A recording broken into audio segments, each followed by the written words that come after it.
Welcome everyone to today's webinar, How to Personalize Your Patient Experience in 2023. It's amazing. We're already to 2023 and talking about growing our businesses, setting goals. I'm Ryan White. I am a senior marketing manager at Weave that specializes in the healthcare industries. I'm excited to talk about this today. A lot of my conversations, which I have on a daily basis with customers, are centered around this topic. And this is something that every office in the US is really trying to understand and find out how do they create better personalized interactions between them and the customer, between them and the client, and them and the patient. So a couple of things I want to talk about today are the customer experience. And really the customer experience in a nutshell is how you engage, how your office engages, and how your staff engages with the patient and customer. We're going to talk about why that matters, tools and plans and tricks that will help you improve your personal engagement and your staff's engagement with customers and patients in your office, as well as one of my favorite parts is how specific practices are doing very unique and creative things to engage their patients and to create this beautiful and very, very beneficial and customer experience. So before we get in and talk about the positives, before we talk about creating the ideal customer experience for everyone in your office, let's talk about the other side of the spectrum, the disengaged patient. What we're seeing on the national level is there's a large amount of patients that are disengaged with their healthcare options. They're disengaged with their dentist, their optometrist, their audiologist, whoever it is, that they are not connecting with them, and therefore there are some implications to that, and there's some effects. One of the things is we see that they're 3 times more likely to have unmet medical needs. It makes sense. If they're not interacting with the doctor, if they're not interacting with the office in the most beneficial way, they aren't going to trust the treatment plan laid in front of them, which also leads to why they're 2 times more likely to delay treatment. They're not interacting. They're not accepting the treatment plan. They're not committing to it. And so they're just pushing it aside. They're delaying it even further and further, pushing it into with various excuses and justifications. This is true of a lot of patients, but what we've seen is particularly of patients that are looking for new practices. And you see when you have a disengaged patient, they are searching for new practices often now. Sometimes it's for practical reasons, for insurance, for change of location, but a lot of times they're just trying to find a new practice to connect with. And we see about 5 to 20% of new patients, depending on your industry, will return after the first visit. So that is really low. That is a very scary number if you're a practice and saying, I put so much money into trying to attract new patients. I put so much effort into attracting new patients, and I'm worried that only 5 to 20% are going to come back. Really, we have to figure out what can we do to make sure that the patients that are coming in, especially as new patients, are getting an optimal experience so they want to come back. So they're not part of this national average of 5 and 20%, but it's that 50, 60, 70, and even 100% if possible. What we're also seeing is that this isn't just with new patients. This is with patients in general, that we see that 36 of patients nationally leave their healthcare provider within 2 years. A lot of factors go into this. There's a lot of variables, insurance change, location change, work change, employment, etc. But there's also a mindset and behavior of patients that is changing that we need to try to counteract with better patient experiences. And because of that, there is some behavior that's associated with patient preferences changing and with some of these larger trends we're seeing. And that is 18% of a national no-show or cancellation rate to these appointments. So putting a lot of effort in your office into getting people scheduled and then having almost like 1 in 5 of those patients no-show or cancel at the last minute, that is a huge problem for practices right now. Every person I talk to, every customer, one of the things on the top of their list on things that worry them outside of the economy is no shows and cancellations, because it is so much time and effort that it feels wasted, and it's really hard to capitalize and feel like you're moving forward and getting a steady, healthy revenue stream if people are constantly canceling. So let's get to the positive side. Really, the value is if you can enhance the patient experience, you can counteract a lot of these negatives, and you really can provide value outside of the stats we just showed. And the three areas: one, you're going to see more revenue per patient. An engaged patient who has a very personal experience with the practice is going to be more likely to accept treatment. They're going to show up on time. They're going to be more engaged, and they may even become brand advocates where they are using that word of mouth, both with their neighbors or even through social media to really bring you more patients in general. We're seeing that because of that, that's really a reflection of their loyalty. They trust you as a doctor, as a physician, as an audiologist, optometrist, dentist. And because they trust you, they're valuing your time more. And so you're seeing less no-shows with patients that are really engaged. And the most important one, I always debate, where do I put this? Do I put on this side? Do I put on this side? Because overall, it leads to what a lot of offices want: better patient overall health. That their oral health, their overall health is increasing and improving because these patients are listening and really taking the advice of these practices. So how do we improve that patient experience? How do we increase engagement? I'm going to talk about 4 areas, and then I'm going to really dive into a couple of specifics in that last topic. But really, when you're thinking about your office, how do you personalize the experience? It starts with communication, and it starts with how is your office talking to customers both in and out of when patients are in and out of the office. So personalizing out of office communications, as well as how are your patients interacting in your office? How are they interacting with you online, digitally? How do they interact with you during the appointment process, both before and after? What is your process as an office to really optimize that pre and post appointment process, pre-appointment tasks and procedures that help make it more personal and not just procedural? And then lastly, getting people in the office, focusing on in-office interactions. That FaceTime really is key. It's a need, and we'll dive into that. So let's start with communication. This is an area where we do a lot of research in. Obviously, Weave is a communication company, so we've got a lot of stats behind us. But what we've seen in one of the strongest areas is patients have diverse communication needs and preferences. And so knowing those needs and preferences is pivotal for your office and your practice. And being able to take notes when whatever system that you use and make sure that you are communicating on an individual level is very important. It's easy. And the lazy way is to just think of a demographic level. You think this person is an older patient, therefore they're less likely to text. While on a national level, there are trends that go towards that.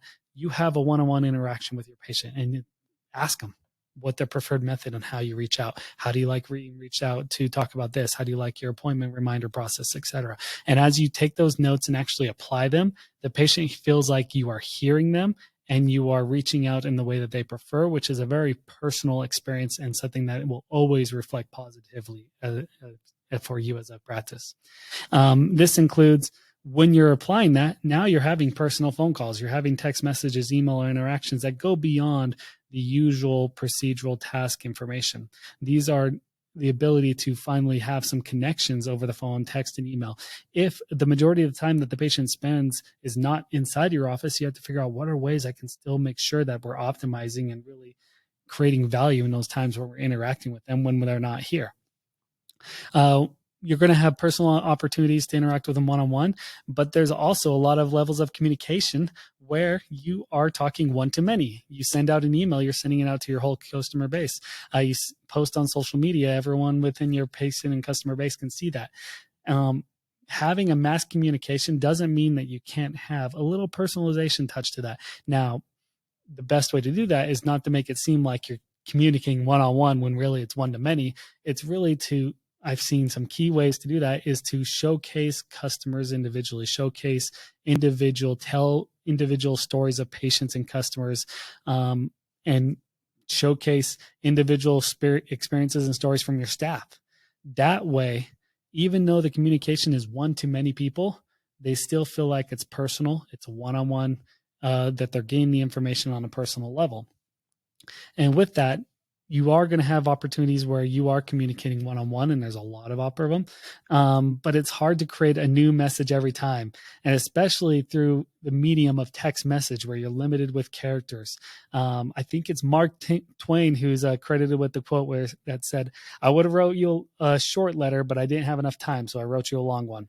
And a text message really is one of the shortest forms of communication we can get, and trying to put a lot of thought and effort in how do you optimize that? How do you do it without sending too much text and just being a giant novel that the person has to read through? Really is optimizing your templates and utilizing templates, and then finding areas to provide personal touches to. A lot of this sounds like that I'm talking that I am very anti-automated communication, and I'm not. Automated processes are really what enable practices in office to be so much more efficient and do so much more. The point I'm getting to is you can have automated but personal communications. Things like appointment reminders, birthday and anniversary messages, review requests, new patient paperwork. There's a lot of different text messages that are either templated or messages that are automated, but that doesn't mean you can't create a personal touch within those automations. Let me show you an example of that. So this is something I see all the time with offices, is they have an appointment reminder, often sent through text. "Hello, please reply yes to confirm your appointment at 11 a.m. on May 3rd at Farcroft Partners." Not bad. It presents the information. The customer has a call to action to confirm the appointment, but it's not very personal. And it's very obvious that it is an automated message and not a message that was written up by a staff member. So here's an improved version of that. "Hi, Blake. This is a reminder that you have an appointment on May 3rd at 11 a.m. with Farcroft Partners. Respond C to confirm." So very good. At least now they're adding the personalization of the name, and you're adding also the name of the, a little bit more details about the appointment. And the call to action is very specific. Respond C to confirm. But let's take it one more level. "Hi, Blake. This is Emily from Farcroft Partners. I just wanted to remind you of your appointment May 3rd at 11 a.m. Does this still work for you?" When you have people in the office that are in charge of communicating, just because they're using a computer and automations doesn't mean that they can't have that responsibility that message is coming from them, even though it's sent by a computer. Emily is the person that answers these calls. She's the first person that these people see when they come into the practice or the office. She is the one that's writing the communication. Put that name in there. Put who's ever communicating. And I love the personal touch. It's not just focused on the customer like you have an appointment, but I just wanted to remind you of your appointment. Does this still work for you? The most important key here is, instead of having the detailed automation of reply yes or respond C to confirm, these softwares are smart, and you can program any types of responses to be an affirmative or a negative. And so does that still work for you? You can have, and writing all those scripts out there, if it's a yes, yep, thumbs up, whatever it is, those are all mean confirmation. It's an affirmative, it's a positive response. Whereas if they respond differently, then it can be seen as a negative, and that's where you have to reach out and confirm it in your practice management system.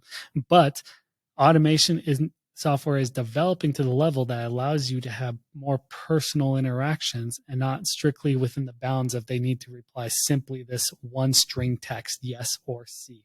So one of the great ways to improve your automation is take a look at it, read it, and say, does this sound like it's coming from a computer, or does it sound like it's coming from me? There's sometimes it's not bad it's coming from a computer, but if there's ways to improve it to make it sound more personal, it is always going to be positive. So let's talk a little bit about that's how your office is interacting and reaching out to customers. Now let's talk about how some ways customers reach out to you. And one of the most increasingly frequented way that a customer learns about a practice, they do research about them, is they'll go online. They'll look them up at various review sites. They'll go on their website. And what they find is, if they find that they are affirming and liking this practice, and they feel like they want to move forward and schedule an appointment, do they have to wait till 9 a.m. or 10 a.m. when you open and call you in the middle of their workday to try to confirm this and try to find it back and forth? Or does your website provide the convenience of being able to schedule online, or at least request an appointment at a specific time online? We can do that with restaurants. We can do that with movie theaters. We can do it with a lot of places. Can we do it in healthcare? The answer is yes. And it's just changing that mindset in the office to say, We want to give our patients some of the power to schedule, and we don't want to give them all the power because we have to make sure it works with our office, but at least give them the opportunity to select a few times that they want to, that they would like, or request an appointment, and then we can confirm which one we like and make sure we have the communication process from there. People are online most commonly between 9 p.m. and 1 a.m., which means those are the hours that you aren't open likely. You aren't usually open during those evening, nighttime hours. And yet these are the times that your patients and future patients are looking to potentially schedule. And it's in their mind like, oh, I need to do this. I need to do this. And instead of just having them put that on a to-do list for tomorrow, having it while they're thinking about it and giving that opportunity for them to schedule and have potentially some website interactions is very positive if you have a chat function, etc. Telehealth and virtual care, these are on the growth. They've been on the growth for the last 10 years, and I imagine it's going to keep going up. It's because people are figuring out that they don't always need to come into the office, that there's key moments within the treatment plan that they do. But if there's ways to give them some flexibility to check in via telehealth or virtual care, these are something that we're going to see more patients, especially some of the younger patients, try to optimize so that they can check in with their doctor and not always have to drive across town to get there. With that, you also have payments and collection capabilities. I can't tell you how many offices that I work with that when we showcase all the different options within payments, they're just shocked by how easy and how convenient it is. I think many offices are so ingrained in the regular billing process of having everything. They work with insurance and sending it out, and in 2 or 3 time, almost takes 2 or 3 months sometimes to get everything and collect payments, that those are older processes, and we're finding newer possibilities and processes that can be implemented both in digital payments and currencies, as well as the way that you can send those out and request those from patients. Likewise, I mentioned this earlier, but a lot of times your patients are interacting with you online after hours. Sometimes they'll even try to call you after hours or interact in any type of way, reach out to your office. And having convenient and useful ways for them to reach out to you even outside of office hours is going to be very beneficial, especially like automated missed call text, where if they call and you're unable to answer because it's either your office closed or maybe even during the office, how does that experience look like? Does it simply just go to voicemail and then it becomes something that the staff member who comes in first has to review all the voicemails that they missed over the night? Or is there an automated text that goes out that allows them to interact with text message, which you have the convenience and capability to see and interact on anyone's personal mobile device that works at the office, and therefore could even answer a text from home if they want to. These are some of those digital conveniences that customers are coming to experience with practices and expecting. Let's talk about the bread and butter. Appointments, getting people in the office, getting them in the chair, getting them there. There's a lot of work that goes in before and after that, and really updating your pre and post appointment process to make it as efficient as possible and personal as possible is really where the next step that you can take moving forward. With that, digital forms is one of the most key areas. So often have we gotten ingrained with that the first time a patient comes into the practice, they're a new patient, that they come in and then you hand them the clipboard and they fill out all their information on the clipboard, then they hand it to you, then you go ahead and you try to write it in. There are so many areas for errors in that paperwork process. And also it's a waste of time, and it's a not optimal experience for the patient. They come into your office, this is brand new, and their first interaction is to do homework. That usually is not a beneficial area. They are spending time away from their home, a work, and the first 15 minutes of this time is just them sitting in a chair filling out this form. There are better ways to do this. And really we're seeing that offices that really have engaged digital forms are excelling. And I have many customers that say we do not even schedule a new patient until they give us their new patient paperwork. So they have to fill out all the digital information beforehand before they even put them on the schedule. So that way, when they get into the office, it is not 15, 20 minutes wasted of just paperwork and patient filling out the information. And then it's also paperwork for the staff because they got to take that information and fill it out and transfer and try to read that terrible handwriting. It's a waste of paper, it's a waste of time, and it's a not optimal experience for the patient. So if you aren't using digital forms, I highly suggest you start looking into them, because this is something that, as we see, people are moving away from, and it's becoming what was a normal experience 20 years ago is now being seen as archaic and wasteful. Likewise, you have a lot of new patients coming in. If you work with a lot of new patients, what we're seeing is the implementation of new patient coordinators. There's a lot of different names for this, but they all have the same thing. It is having one person that is dedicated to basically holding that hand of the new patient before and after the appointment, making sure they have all the paperwork, making sure they have questions answered, that insurance is sorted through, that they check up with them. How did the office go? Do you have any additional questions about billing? We want to learn more about you.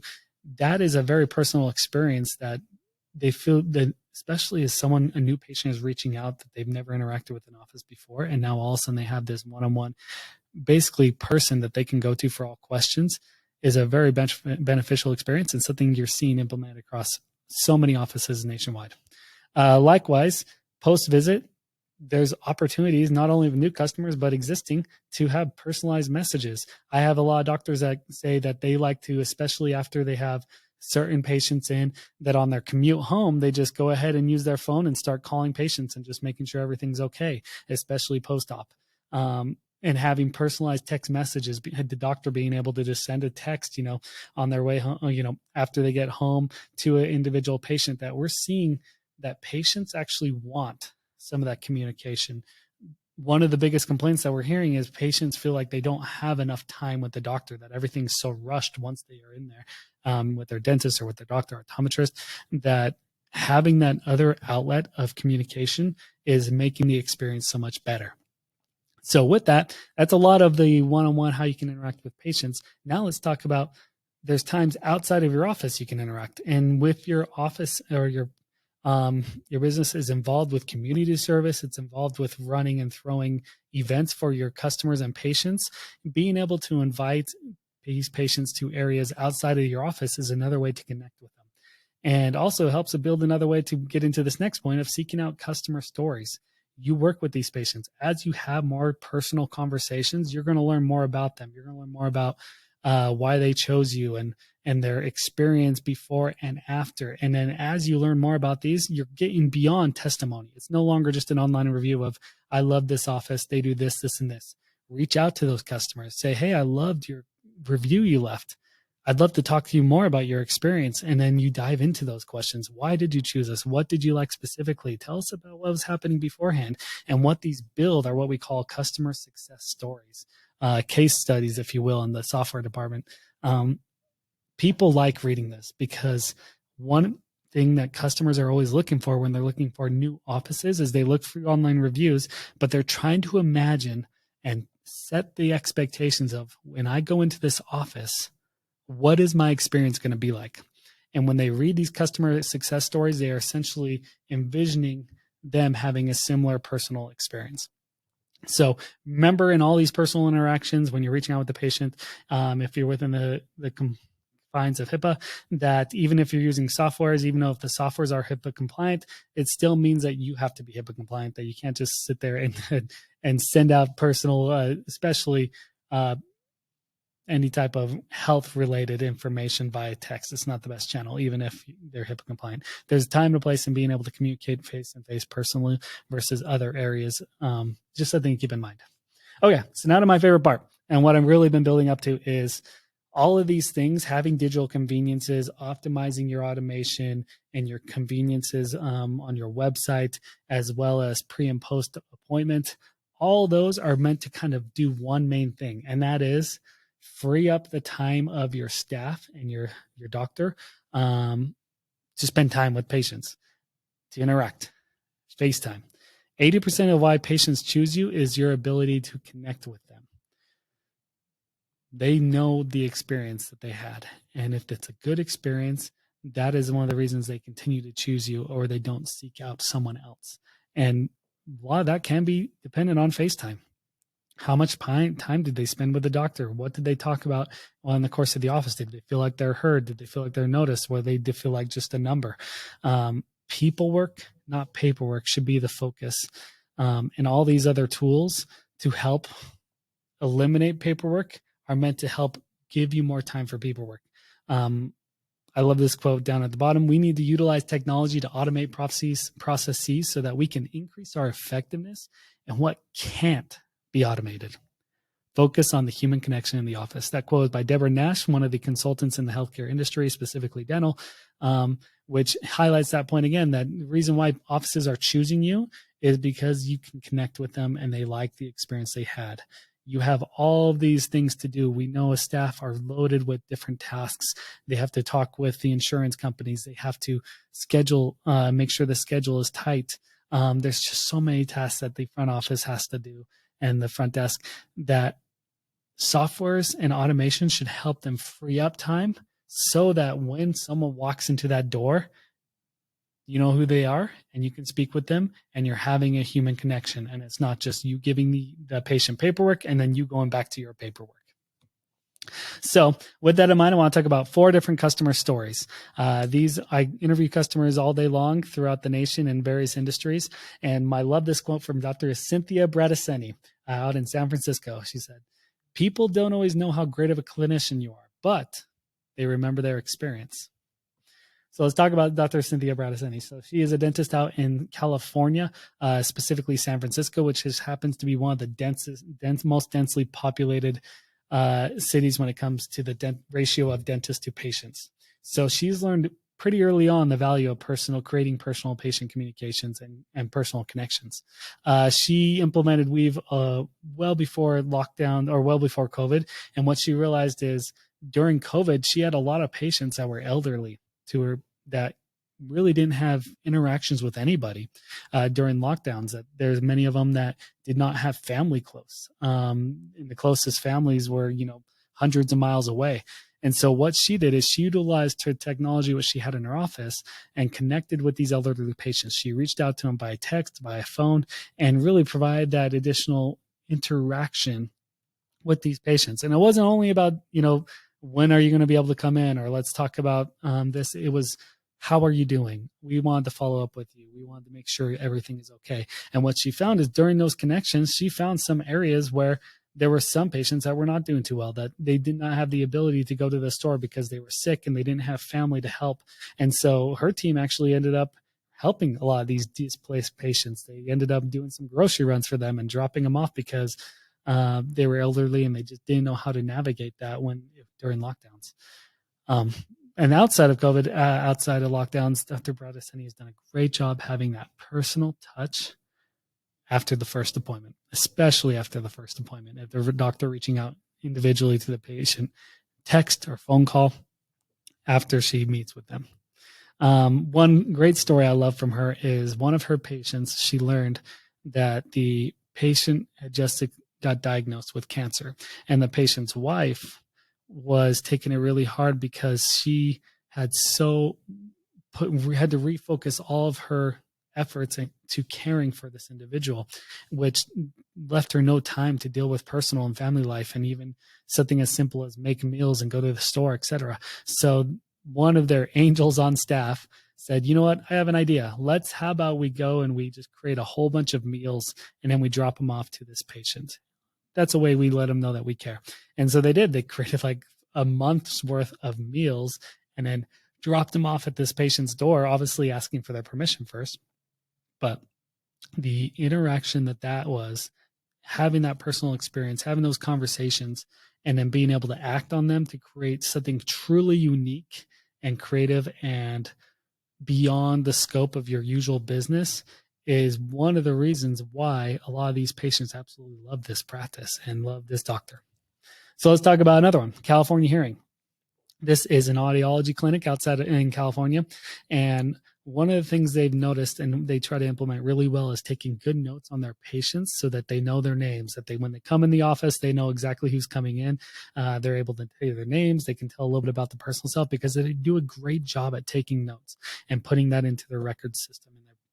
One of the things they notice is there's many patients that have severe hearing loss, and they need to automatically adjust the audio settings in phone calls to make sure that when they speak, it's loud enough for that patient to hear without yelling.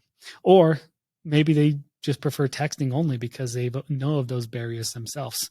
And so they did a great job after they've, utilized some of this phone and texting technology to say, okay, here's our plan going forward with this patient. When this patient goes in, you need to adjust the phone volume to X amount to make sure the output volume is X amount. Or this person prefers texting. In fact, they only like to be contacted by text. So anything we need to send to them, make sure we're giving them that preferred channel.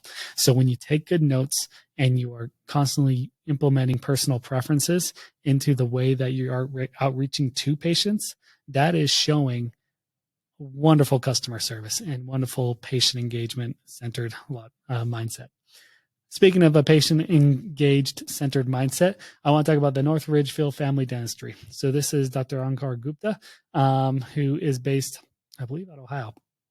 And he is so passionate about creating a patient-centric practice that he's even gone to the point of putting that into every interaction he thinks about. And for example, his waiting room. He knows that patients come in and sometimes they're going to be behind for various reasons. So what he's instilled and empowered his front office to do is if they're behind by more than 5 minutes, they go to those patients, they talk to them, they make sure they're doing okay. And they say, by the way, here's a little $5 gift card because you've had to wait, a little bit longer than predicted today. We understand and we value your time, and we know you set time aside to do this. And we want to show you how much we value time by saying, if we're late, we're going to be doing this. With that same logic in the waiting room, once again, for in and out, when patients come in and out on rainy days, they have someone from the staff walk them with an umbrella to their car, a little umbrella concierge, if you will. They've created this immersive lobby experience with videos and photos of their staff, and even with permission, these customer stories all around the waiting room, so that when you come there, it's not a normal patient interaction. People can see all these different ways that this office wants to interact with you and goes the extra mile to make sure that they're putting your needs first. Wonderful mentality to take on. And there's so many different ideas that offices can do depending on your industry, depending on your location, depending on your patient base, in this same umbrella, if that is something you desire and your goal is.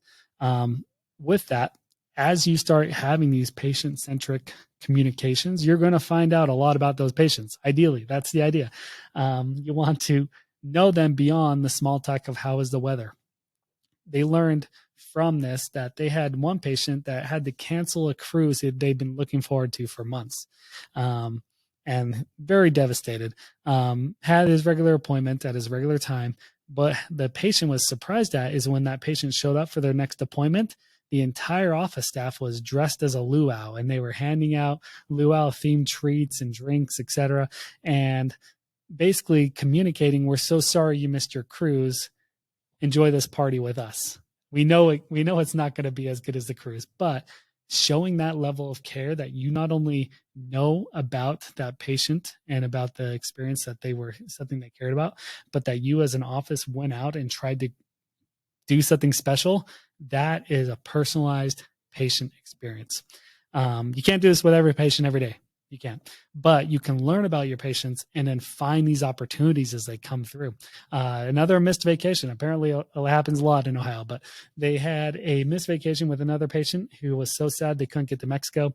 And so next time they came in, they had a big margarita party, and they handed out margaritas to not only that patient, but to everyone. And obviously virgin for a lot of people. But it was another one of those areas where they were showing the patient, we hear you. We've learned, we're sorry to hear that your vacation was missed, and it's something you were talked about. You talked all about it last visit, and we were listening. And we did this because we care about you. Right. Another dentist I want to talk about, Wainwright Wassel. They're based out of, I believe, Philadelphia. But one of the things that they are always involved with is the community. The doctor has a mindset that he wants to give back as much as possible. One of the ways he does it is on Veterans Day, he gives away almost $50,000 worth of dentistry to these patients without charging for it. And it's something that he is passionate about, and he shares that passion with every patient that he talks to. He, talks to them in the course of the visit. Hey, do you know a veteran?